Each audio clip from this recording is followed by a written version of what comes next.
What's going on, guys? BossUp86 here, back to another video, and today I have another video for you guys.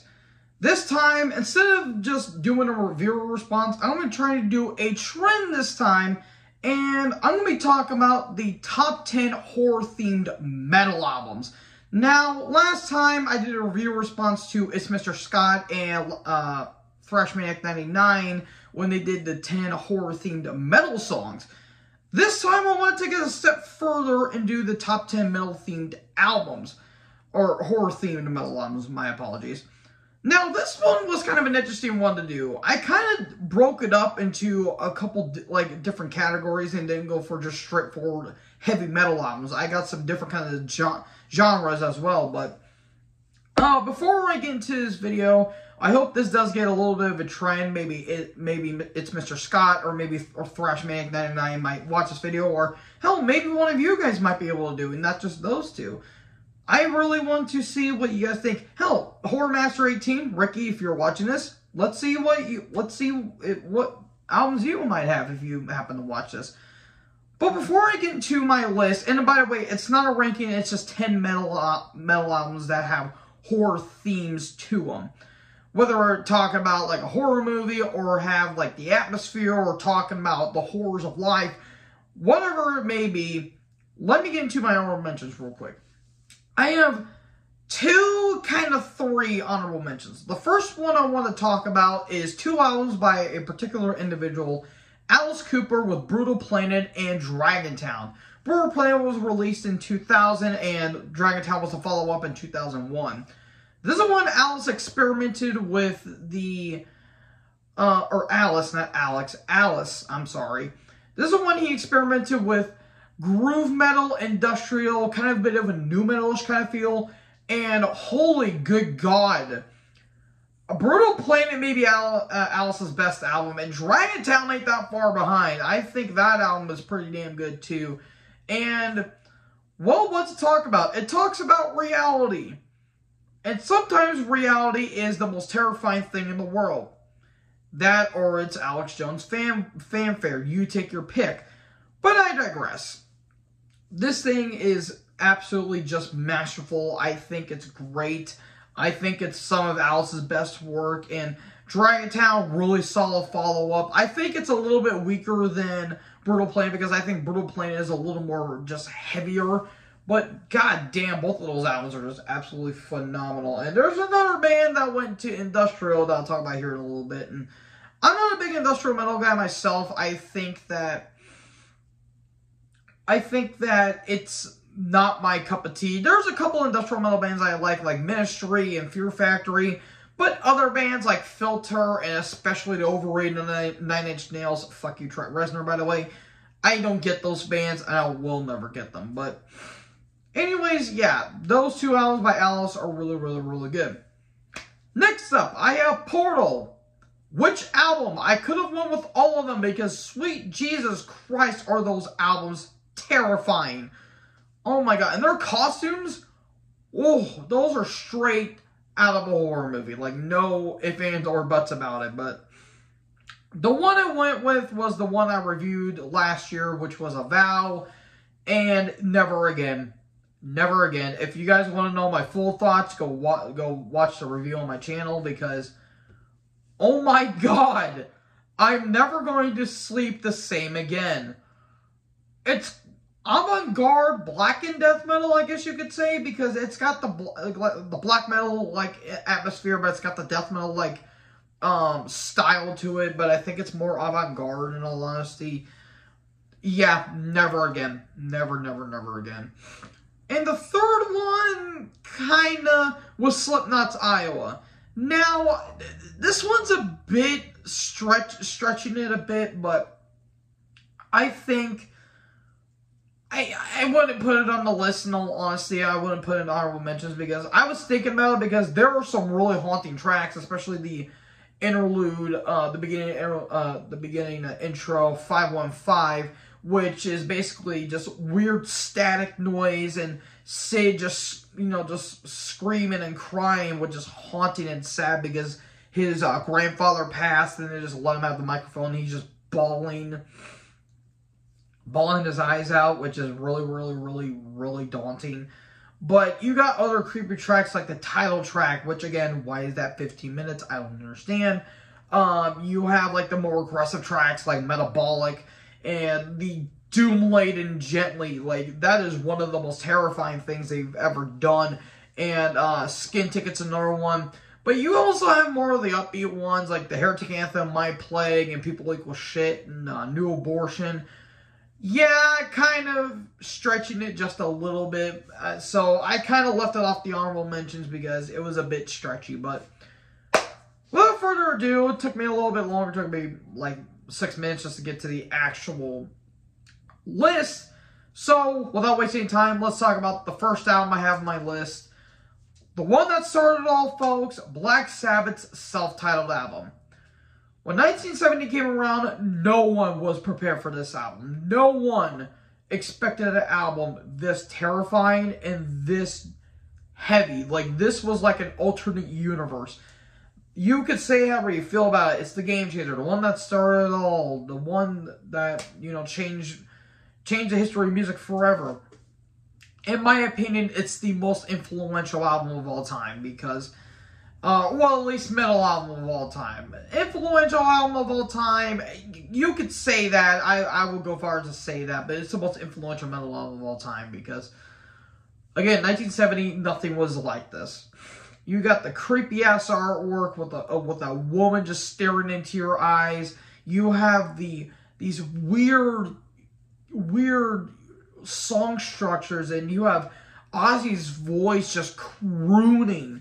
And it's just haunting. You have the Doom, the start of Doom itself with the creepiest fuck title track.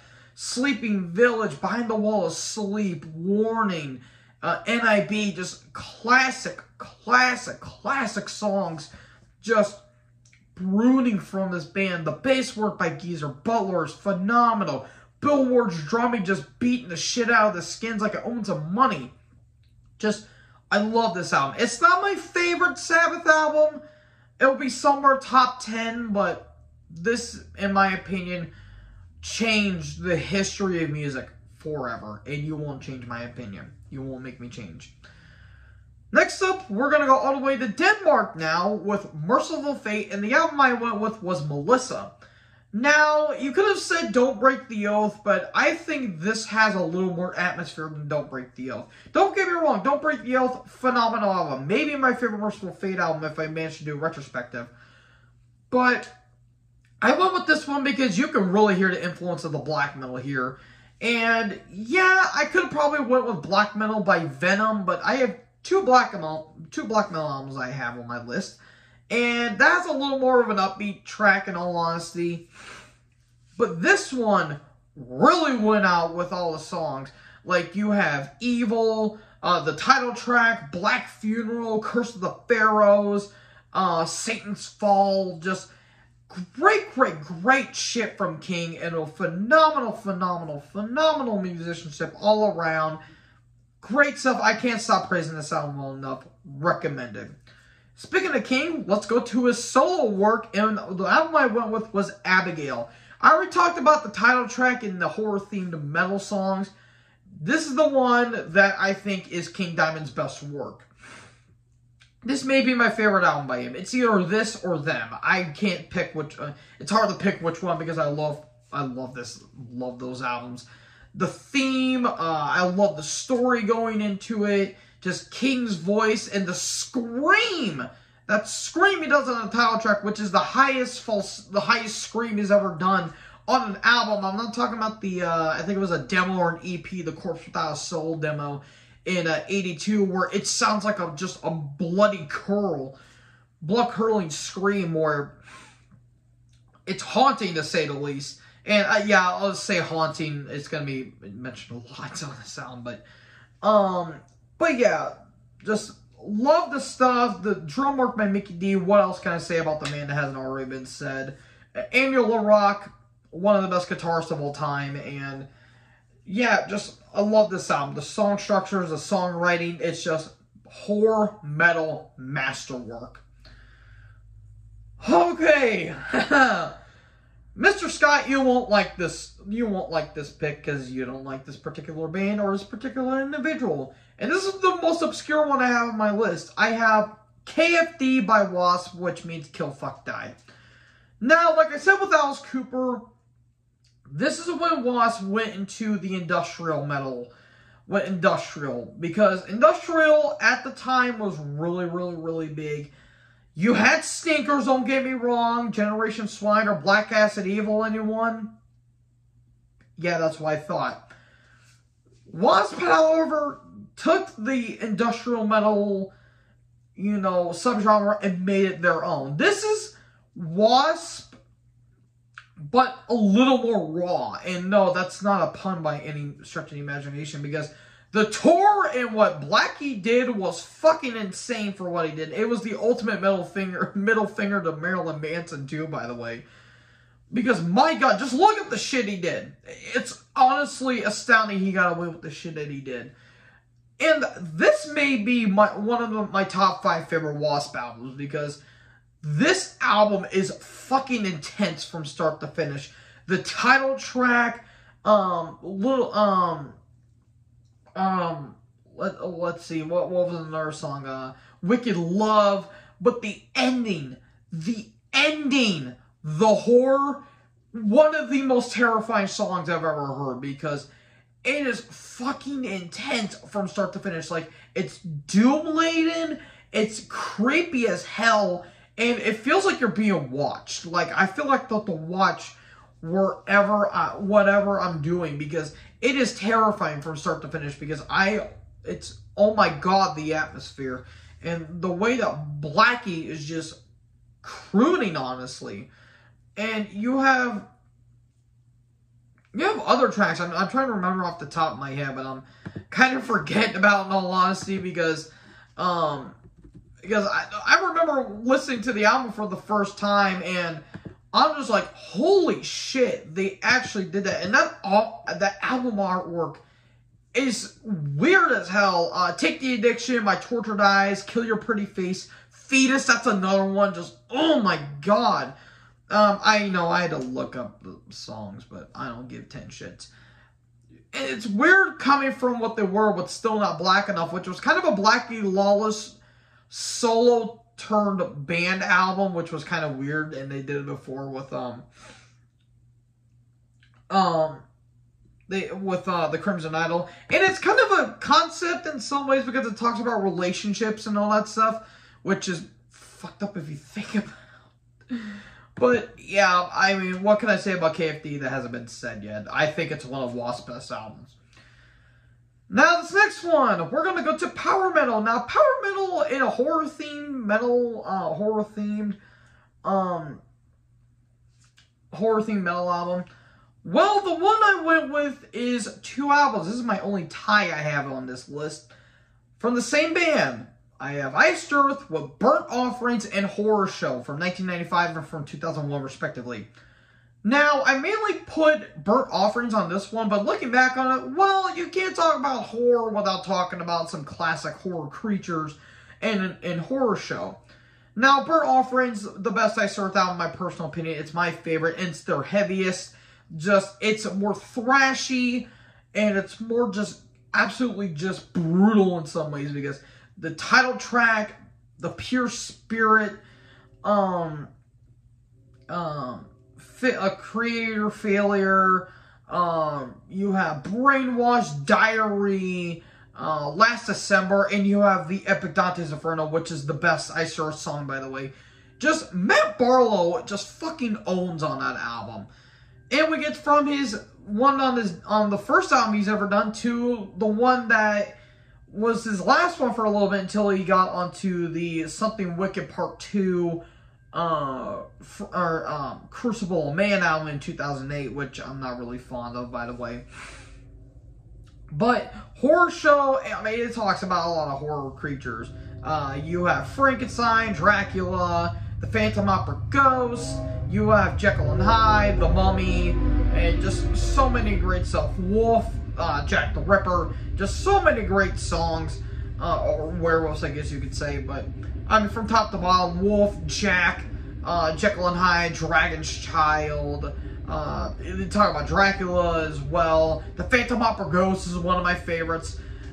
Just amazing, amazing stuff. And it was kind of weird considering that where Matt Barlow was at this point of his life. But this was a phenomenal album. And I think it's one of Iser's best albums. Next up, you can't talk about horror without talking about Slayer. And the one album I went with is by far their creepiest, Hell Awaits. Basically, their death metal album. This is kind of the proto death metal album because of how fast it is, the blast beats, the cadences, and just how insane the riffing is. And you could tell that Kerry King was inspired by Merciful Fate. You could tell they love Merciful Fate because of the production, the song structure, the songwriting is just absolutely phenomenal. The bass line, just, and the album artwork where the devils, or where the demons are taking all the angels. Absolutely terrifying. The atmosphere fucking owns this album. Like, it's terrifying to say the least. The title track is one of my favorites. Kill Again, Praise of Death, Crypts of Eternity, Praise of Death. It's just beautiful songs, great song structure. One of my top 5 Slayer albums of all time. And just, yeah, just creepy as hell. So, yeah. What else can I say? Next up, you gotta talk about death. And the one album I went with is probably the most obvious. Scream Bloody Gore from 1987. First death album, and what many consider the first death metal album, arguably. And it's one of the most influential metal albums one of the most influential death metal albums besides Leprosy. I'd say Leprosy is a little more influential than this one because this is mainly kind of a thrash album with just with guttural vocals. And what can I say about Death that hasn't been said? Chuck is a fucking genius. And this is where he was doing his immaturity stuff and just going for the gory stuff. The title track, Baptized in Blood is one of my favorites. Zombie Ritual, one of my favorite death songs. Just great shit. Torn to Pieces, Mutilation, just regurgitated guts, you know, all that stuff. Just great shit. Chuck, rest in peace, my good sir. Great stuff. Speaking of death metal, this is the second one I have on this list, and I went with Mortician. Holy Christ, you want to talk about a band that's absolutely insane. The album I went with was Chainsaw Dismemberment. It talks about the Texas Chainsaw Massacre. This is a death metal, brutal death metal, death grind, grindcore band. So many subgenres going in. I mean, it's got a drum machine, I'm pretty sure, and it's just fucking insane on... you look at the shit they do live, there's no way that's an actual human being, by the way. There's no way somebody can play that fast. It's like almost slam. It's almost slam at this point. But, yeah, what can I say? It's one of the most insane albums ever, and... I mean, it may be Mortician's best album. It's either that or a Hacked Up for Barbecue, which is a pretty damn good album, too. But, yeah, there's Chainsaw Dismemberment, what can I say? Now, to the final two, and we are going to the penultimate one. And the final two, I have black metal, because Atmosphere is black metal. The one that's in my penultimate one is Immortals Pure Holocaust. I could have went with Diabolical Fool and Mysticism in all honesty, but that's more of a Bathory kind of worship band. And I was really debating putting Bathory here, but I don't know. It's just the Return and maybe Undersigned the Black Mark, but they don't have that gritty atmosphere that these two albums I have. And my God, the guitar tone is fucking evil on Pure Holocaust, let me tell you. I praise this album enough. It's my second favorite Immortal album besides At the Heart of Winter. And, I mean, the opening of Unsilent in the North Abyss, just creepy as hell riffs. And my God, the title track, I could go on for days and days and days. This is one of the most iconic and one of the most influential black metal albums of all time. And one of the best metal albums to come out in the 90s for sure. So yeah, I have Immortals Pure Holocaust. The final one I have is Darkthrone's Transylvanian Hunger. You want to talk about an album that's raw and grim and just colder than a witch's tit in the fucking Antarctica? Then you have the album, my friend, because you turn off the lights on this album and just embrace the bad production and the creepy, tremolo picking and the blast beats and the static as hell grainy guitar tone, and you're in for a wild ride. I mean, I cannot stress on how phenomenal this album is. Production is shit, but they made it shit because that is what black metal is supposed to be. It's supposed to be atmospheric. It's supposed to be creepy. It's supposed to make you shit your pants. And this is one of the albums that is that to the full minimum. Because my God, this album is just fucking intense. It's insane. I love this album. It's one of my favorite Darkthrone albums. It's only 4 songs, but 4 songs that pack a lot of punch. So yeah, I recommend all these albums too, by the way. But yeah, that's it, folks. Those are my 10 horror-themed metal albums. Hopefully you guys enjoyed this video. What are you guys' picks? I want to see what your guys' picks are in the comment section below. And I want to see you guys do a video of your own. And Horror Master 18, Levi, Freshman 99, and Mr. Scott. I hope you guys watch this video. And I want to know where your guys' choices are, because I'm very interested to see. So anyways, thank you guys for watching this video. Make sure you guys like, comment, subscribe. Join the herd. Talk to you guys in the next video. Peace out.